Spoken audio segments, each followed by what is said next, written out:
2025 is over. It is 2026, and everyone has got their own personal list of the albums that they're looking forward to the most of this upcoming year. But I got to tell you this. I'm one of those people who is still waiting for any news whatsoever about this Lana Del Rey country album. I'm tired of the fact that I've been waiting for this for like 18 months at this point. So if you're watching this and you have any news or information about Lana Del Rey's alleged country album, this will be the time right now to spill. Okay, let's go. Emilie Hanskamp is here, Richie Assaly is here, and Reanna Cruz is here. Hello to all of you. Happy New Year. Nice to have you here. Happy New Year, Elamin. What a delight. Okay, the place we're going to start is somebody who had a big 2024, was pretty present in 2025, more present than I thought she'd be, to be honest with you. And then she's going to come out with a whole bunch of stuff in 2026. I'm talking, of course, about Charli XCX. Brat was a big cultural moment. Here's what she's got in store for us this year.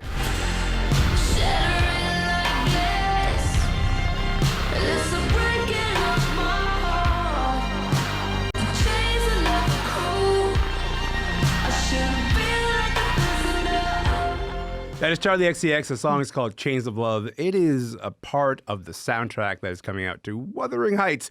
It is no Brat 2, I'll tell you that. Rihanna, I'm going to start with you on this. How are you feeling about this, pal? I'm feeling good. So Charli XCX is putting out a soundtrack album to the Emerald Fennell movie, Wuthering Heights, which is slated to come out around Valentine's Day. I like it. I'm super excited for this soundtrack. I've always liked Charli when she's more experimental. You know, I wasn't really a fan of Brat. I wasn't a fan of Crash. So I'm excited for her to kind of turn back to what I see are her strong suits. She's great at collaborating. She's great at doing quirky musical things. We've already seen her on these singles work with people like John Cale, you know, do the avant-garde pop space. So this feels more like a return to form, and I'm excited to see what that soundtrack brings. I feel like it's going to be one of my favorites. I feel like the words you just said are words that people are not allowed to utter, which is I'm not a fan of Brat. Yeah. But you just like slid it in there. You're like, hey, just low key. Brat didn't work for me. I don't even have time to get into that. But also I want to talk about Real Angel. The fact that real ones from day one they go like Brat. I don't know about this. But also she's involved in a bunch of other soundtracks. Have a listen to this as well. Charli XCX. Are you having a Brat summer? I'm sorry, what is it again? Is it? We agreed to Brat Summer forever. Don't you just think the whole like keep having a Brat summer thing is a bit cringe? It's all cringe. It's a movie. It is called The Moment. It's coming out January 30th, and it is a fictionalized mockumentary of Charli in the middle of this Brat tour of 2024. Richie, talk to me. How are you feeling about these projects? No, I'm feeling a little ambivalent, I would say. I am a longtime Charli XCX fan. I think she's one of our most interesting, most innovative pop stars. Several angels in the house. Let's go. Exactly. I thought that Brat, I was so thrilled when Brat kind of launched her into the mainstream after sort of existing on the cusp of the mainstream for many years. And I think with that comes a lot of baggage and a lot of, it almost seems like there's a machinery to keep her in the limelight. And a lot of that involves kind of these extracurricular things that I'm not quite as interested in. She's appearing in movies and TV shows. She's writing these kind of goofy Substack essays that are kind of not going over well on social media. I'm into the Charli Substack. Yeah, that's fair. That's fair. I think The Moment has more potential than Wuthering Heights. I'm not trying to be a hater here. I like Wuthering Heights, the novel. The film looks a little campy, a little strange. And that's Fennell. Yeah. But yes. When I saw that trailer in the theater, actually, people were like laughing at it. So I don't know if that's a good sign. But that song didn't quite do it for me. The Moment does feel like it could work. It looks like it's sleekly made. It looks like it's kind of leaning into that anti-pop star persona that she's done a good job at sort of molding. Yeah. And, you know, it's got a Skarsgård in it. It looks like it could be a hit. My concern is that Brat is such a 2024 coded album, and it was such a culturally significant thing in 2024. For this movie to be coming out this year in 2026, it almost feels like we're dragging it. Like we're sifting through the dregs a little bit. Yeah. And my fear is that, you know, that might demystify some of what made that album special. So I think as a longtime fan, I hope she just gets back in the studio with A.G. Cook and makes some freaky pop music, because I think that's where she thrives. But I was going to move on to another record, but also like you gasped when Richie said these Substacks they're not for me.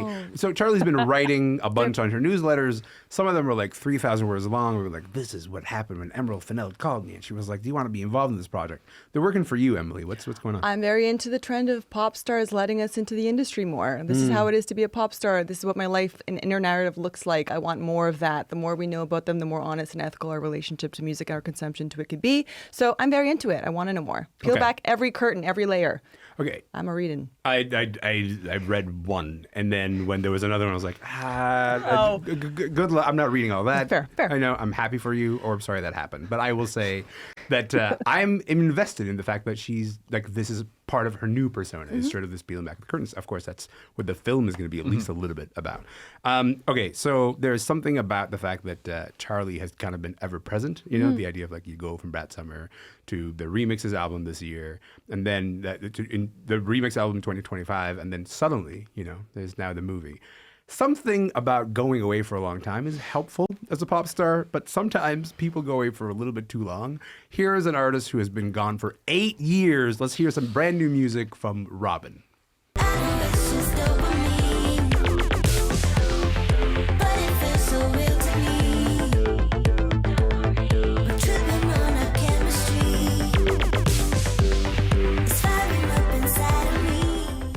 Last Robin album, 2018, honey, and now finally a return. Yes. Emilie, like, what a deep sigh as you're like, I can finally relax. I feel like my soul's bat signal was signaling to Robin, we need you right now. Why, and here why do we she need comes. Robin right now? Because, you know, we're talking about Brat. This last year, in many ways, in the mainstream pop space, was a very post-Brat world in the sense that we were a lot of pop stars, legacy pop acts chasing that Brat moment. And while I'm not insulting the albums themselves, if you look at the Haim record, if you look at the Lorde record, the Miley record, I mean, they failed to really grasp hold of the culture in those ways. So I feel like my aging bones just died when you called Lorde a legacy pop act. You know it. That's hard to handle for I me. know. Yeah. I know. Millennial to millennial. It's a tough reality. Yeah.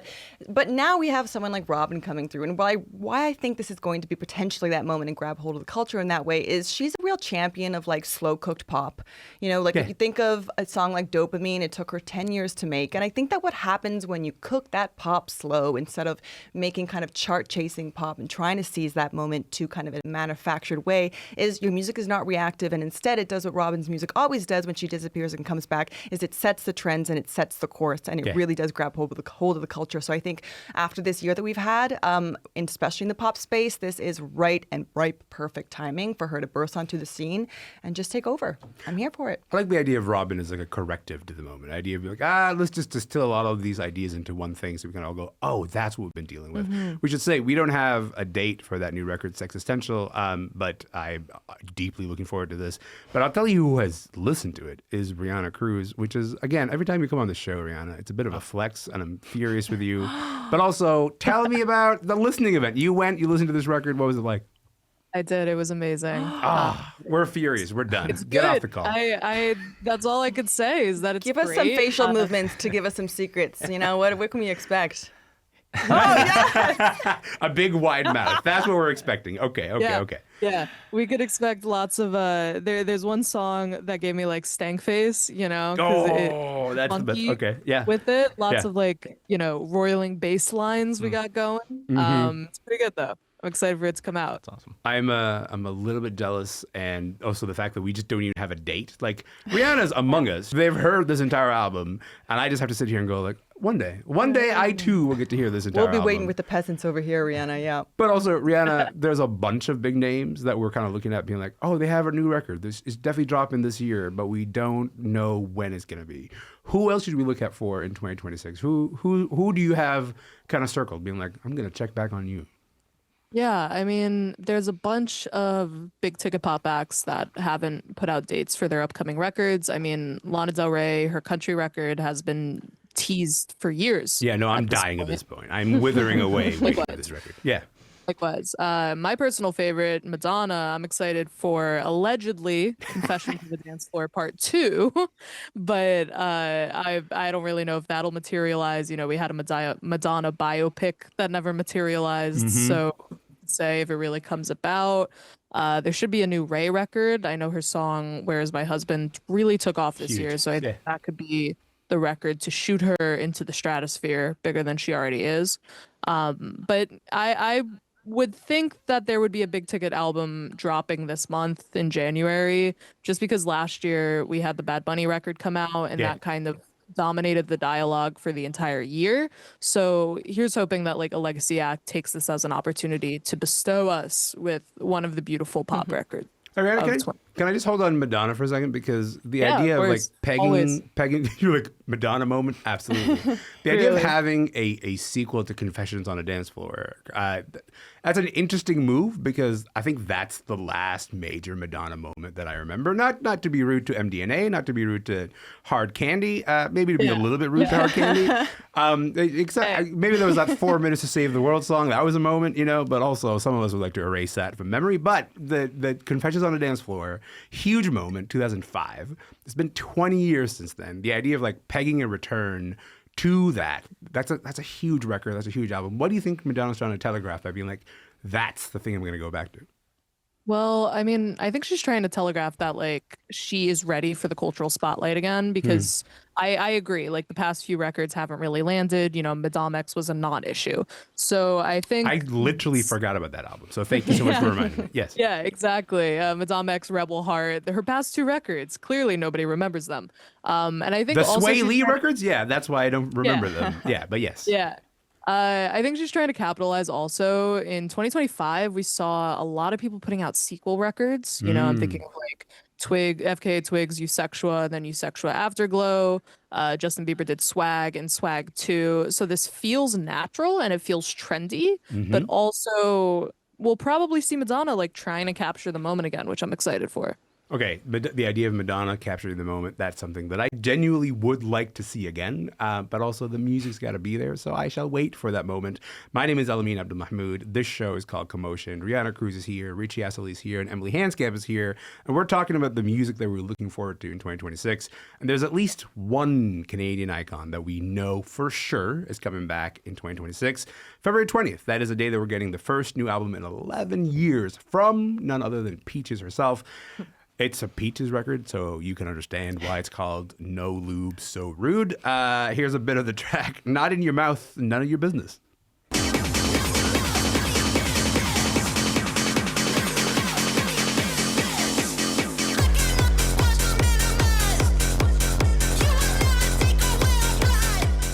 Emily, I'm going to go to you because you're bopping in the studio right now. Well, okay, we talked about the idea of like, oh, you're ready for a Robin album. You seem to be ready for a Peaches album. So ready. I What's going on? couldn't have bought these tickets faster. I feel like if you look back at last year, if you look back at 2025, especially mainstream pop, it was just blanketed in conservatism. I don't just mean political conservatism with the Morgan Wallens of it all, the country broification of it all. I mean conservatism in the formulaic approach to these chart-dominating songs. What are you saying about Alex Warren's Alex Ordinary? Warren's Ordinary. You know what I mean? Like I know exactly what you're saying. And so you know what we need. He put out a wedding version. What do you mean? No. But yes. Of course he did. Yes. So we have that conservatism, and also, socially, politically, we have this friction. And to quote Peaches, what do you need when you have friction? Lube. And so this record, it's the perfect timing for it in that way as well, because Peaches does come in as a corrective in like a different but a similar way as we're talking about with Robin, where yes, it's empowering, it's about sex and connection and openness and being queer and acceptance, but it's also weighty, it's heavy. Yeah. And so I feel like that combination is what we need right now, specifically if we look back at 2025. So I am leaning all the way into the timing of this record. She does not disappoint when it comes to kind of speaking out on what needs to be said and letting it be heard. I have to say, like, the thing about Peaches is that every cultural moment that has to do with Peaches is not like a gentle, like, hey, I just thought I'd drop this record. It's very much like a kicking in the door, being like, you guys need to be jostled a little bit. Yeah. And that's what I look to Peaches for. Exactly. So we're talking about some of the major stars dropping albums in 2026, but I want to talk about someone who maybe people don't know well enough yet, and that is someone who's on your radar, Richie. Let's have a listen to Katie Tupper right now. I'm becoming your first environment centerpiece. You're leaning on me for deep down in a piece. I'm slipping away. The pressure's making me bleed. Katie posted like this video of her sort of playing the song acoustically. And I was like, I wonder what this is going to become in the studio version. I just love it so much. The album comes out January 21st. It's called Greyhound. Talk a little bit about why you're looking forward to Katie Tupper's record. Yeah, so Katie is from, she's, as you can hear from that track, she's an alternative R&B sort of soul singer from Saskatoon. I think she's based between Saskatoon and Toronto now, but you can just tell right away that she's got this really stunning voice, like this smoky contralto voice that really kind of grabs you and holds you close. Yeah. You know, probably coming to mind artists like Charlotte Day Wilson, even Adele, with some of her slower songs. And she's only 23 years old, and this is actually her first studio album. So, you know, she's been building a fan base for a while now. She's put out a steady stream of EPs and singles, and she's amassed a really pretty loyal fan base. I think most of her singles get like rack up 1 million streams on. And so, you know, I think that this is an artist that's really exciting because it feels like when you have a voice like that, there's like the sky is sort of the limit. And I think that she, on her studio album, she's brought in some really great producers who have worked with artists like Dylan Sinclair and Bad Bad Not Good. She's kind of leaning into that Toronto soul that Charlotte Day Wilson and some of those other artists have pioneered. And you can really tell that her songwriting has been elevated and the production has been elevated. So, you know, I think it's just exciting to get in on the ground floor for a young Canadian artist who I think is going to have a big year in Canada and potentially beyond as well. So that energy that you're talking about, this idea of like, oh, this person is about to break out. You should really be paying attention to this. That's like the most exciting thing about like listening to music. Go like, oh, this person's gonna blow up. there's something special there. There's some, like just like monitoring it really closely. And like, did it matter that it took 6 albums for that to happen to Sabrina Carpenter? No. Did it matter that finally when Addison Rae was like, I'm ready to break out, you know, and then you get that album and it gets that reception. There's something exciting about being like, oh, I was ready for this exactly at the moment when it sort of arrived and sort of blew up. And Geese. I'm sorry. Go ahead. No, Did you? For example. Did you sneeze the word geese into the It was microphone? just a little caught in my throat. As it often does. As you were. As it Elamin, often. I'm sorry. I'm going to come back to this geese conversation in just a minute because obviously we got some geese stuff to work out. But there was another artist, and that is Madison Beer. And there's a lot of excitement about this new Madison Beer record. Have a listen to Bittersweet.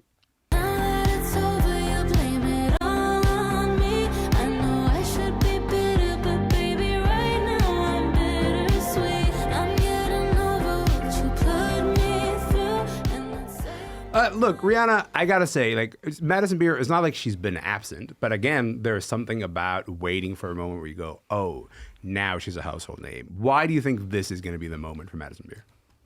So I think it really comes down to the fact that the music is finally good. That's real. That's a thing. Yes. Yeah. I don't know. I mean, personally, I've never paid attention to Madison Beer. You're about to say Addison Beer. I noticed it. I'm just saying. Yeah. They meld together in the brain, you know? They're both doing similar things. But I have never really paid attention to Madison too closely until she released the song Make You Mine over a year ago. It came out in, I believe, 2024. And it's really interesting. It kind of sounds like a Tame Impala song. It's one of the funkiest pop songs. I use funky as like good, you know, but it really is one of the most interesting pop songs that I heard that year. And so I'm curious to see how her album plays out. You know, I'm kind of rooting for her in a way that I was with the Addison Rae record last year. I don't know what it is. Maybe it's the fact that I'm Gen Z, but it's like I'm rooting for these like a flex, TikTok, but okay. Instagram pop stars to be successful. I really am. So I am curious to hear what she does in this like electro pop, you know, funk pop world. I've always said Madison Beer, the somber of 2026. You know, I've never said that. That's not. That's Whoa. No, I would never. Those words have never been uttered before. Those words are not in the Bible. I'll tell you that. Okay, I want to just kind of step back for a moment and talk about trends, because it's one thing to sort of talk about records that we're expecting, but let's just quickly sort of go through what are some of the trends that you're expecting in this year. Emily, why don't I start with you? Yeah, I mean, I know every time you hear the word AI said, people are already rolling their eyes because it's such a thing. We talk about it so much. I understand, but it's because it's arguably maybe the biggest threat in the music industry right now. But I'm going to spin this in terms of a trend. Yes, it's interesting because in 2024, we were looking at, you know, all of these lawsuits between, you know, big labels and industry leaders and these AI companies. As we closed 2025, those lawsuits became handshakes, deals, and contracts. So now that conversation is no longer what if. It's like, it's happening. The threats are here. They're charting, et cetera, et cetera. So what I'm looking forward to in 2026 is, I want to paint a picture of like you walk into a grocery store, you're walking down the aisles and you see these organic stamps. You know that beef is organic. I see the same thing happening increasingly within music. When you walk into a record store, when you open up your streaming app, it's going to be a certification and more emphasis on that certification to give us more information and awareness about what we're listening to. So yes, this is a threat. It is real. I'm not trying to make it light in any way, but with this sort of threat also comes an opportunity for us to become more informed. And when you give a consumer or a fan an opportunity to make a decision on their ethics, I think it makes us more ethical consumers and more aware consumers. And I think it could have a positive impact on the art when we all lean into something that is inherently more human.